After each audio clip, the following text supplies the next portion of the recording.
En 1936, on est dans un contexte de poussée de l'extrême droite, et les premières dissolutions visent les ligues fascistes qui avaient menacé ouvertement la République le 6 février 1934 dans cette fameuse manifestation. Et d'ailleurs, entre 1936 et 2023, 49% des 171 groupes dissous ont été des organisations d'extrême droite. On en est aujourd'hui, depuis 2019, il y a une accélération considérable en fait, de ces mesures-là. On doit être aujourd'hui aux alentours d'une cinquantaine de dissolutions depuis mars 2019. On est sur 25% du total des procédures mises en place depuis la création de la mesure en 1936.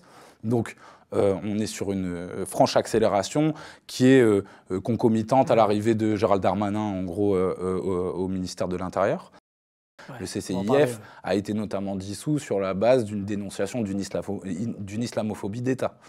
La CRI, la coordination contre le racisme et l'islamophobie, a été dissous sur la base de propos qui disaient en gros aujourd'hui les médias et les hommes politiques attaquent les musulmans et sont islamophobes. Voilà, c'est ce genre de pensée, voilà.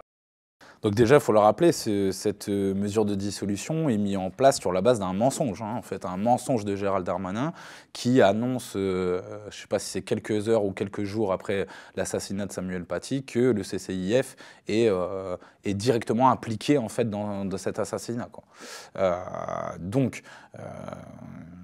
ça, le Conseil d'État en fait le reconnaîtra. C'est-à-dire, l'association n'a aucun lien avec ce qui vient de se passer, mais pourtant validera la mesure par d'autres aspects.